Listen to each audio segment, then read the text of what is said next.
बिस्मिल्लाहिर्रहमानिर्रहीम, अस्सलाम वालेकुम। मैं हूं Kinza Mumtaz Abbasi and you watching DTH news.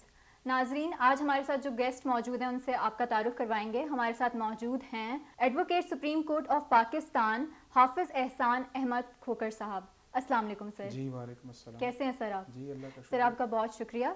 Sir आपसे ये जानना चाहेंगे कि आपकी नज़र में हमारे रियासती इदारे अवाम का एतमाद बहाल करने में किस हद तक कामयाब हुए हैं? जैसे कि आपको पता है कि एक सोशल कॉन्ट्रैक्ट जो है वो सिटीजन्स और स्टेट के दरमियान एक बड़ा इंपॉर्टेंट पहलू समझा जाता है स्टेट का। तो आपको लगता है कि हमारी जो गवर्नमेंट है, हमारी जो स्टेट है, वो इसमें कामयाब हो सकी है, और अगर नहीं हुई तो क्यों, क्या वजूहात हैं उसकी? देखें, जो हमारा कॉन्स्टिट्यूशन है 1973 का, उसका सिटीजन्स कॉन्ट्रैक्ट जो है वो स्टेट का जो उसके शहरी हैं या पाकिस्तानी हैं वो दो तरह है।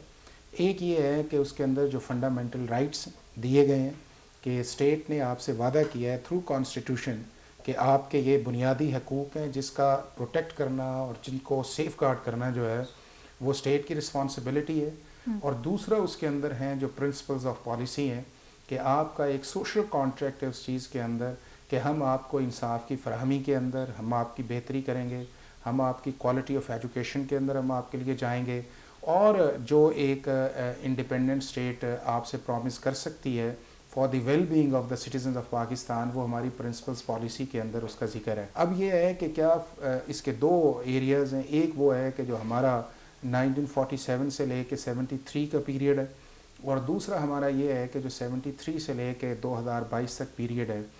अब उसके अंदर अगर आप ये देखिएगा तो क्या जो आपका सवाल ये है कि क्या हमारे जो हुकूमती इदारे हैं वो उस हद तक कामयाब हुए हैं या नहीं हुए हैं, तो उसके दो पैरामीटर्स हैं उसको गेज करने के।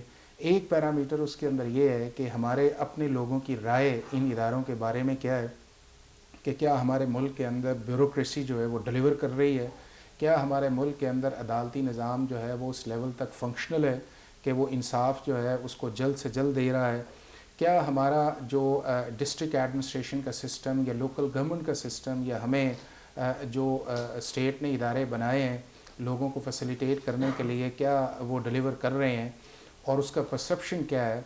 तो जनरली इसका परसेप्शन ये है कि लोग इन इदारों की परफॉर्मेंस से खुश नहीं हैं, और उसकी बहुत सारी जेन्युइन रीज़न्स भी हैं कि अगर वो किसी गवर्नमेंट ऑफिशियल से इंटरेक्ट करते हैं तो उसके अंदर या उन्हें सिफारिश की ज़रूरत पड़ती है मोस्ट केसेस के अंदर, या ये है कि उन्हें ब्राइब देना पड़ता है।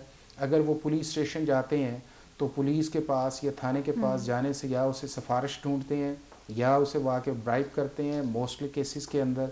और इसी तरह जब वो लोकल गवर्नमेंट की फैसिलिटीज़ के अंदर आते हैं, आपकी वापडा है, गैस है, उसके बाद आपका क्लीनिंग का सिस्टम है, तो जब वहाँ पे भी जाते हैं तो उसके अंदर एक डिले का प्रोसेस है और रिस्पॉन्सिबिलिटी को वार्ड ऑफ का है। और इसी तरह जब उन्हें कोई उनके अपने राइट्स के लिए केस करना पड़ता है तो उसके लिए भी उन्हें साल का टाइम खर्च करना पड़ता है।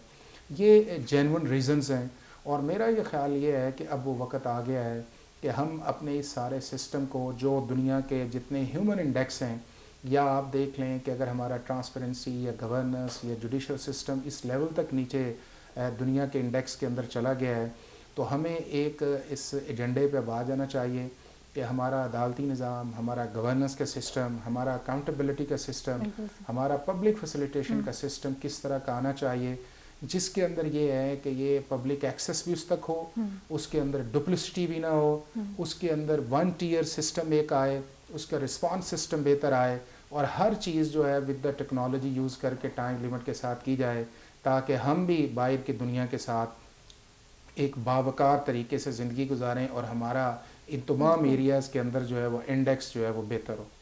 बहुत शुक्रिया सर। ये था हमारा आज का प्रोग्राम। नाजरीन, उम्मीद करते हैं कि आपको आज का प्रोग्राम पसंद आया होगा। मिलेंगे आपसे एक नए मेहमान के साथ अगले प्रोग्राम में। तब तक के लिए अपना ख्याल रखिएगा। अल्लाह हाफ़िज़। अब होगी आपकी बात सिर्फ DTH न्यूज़ पर।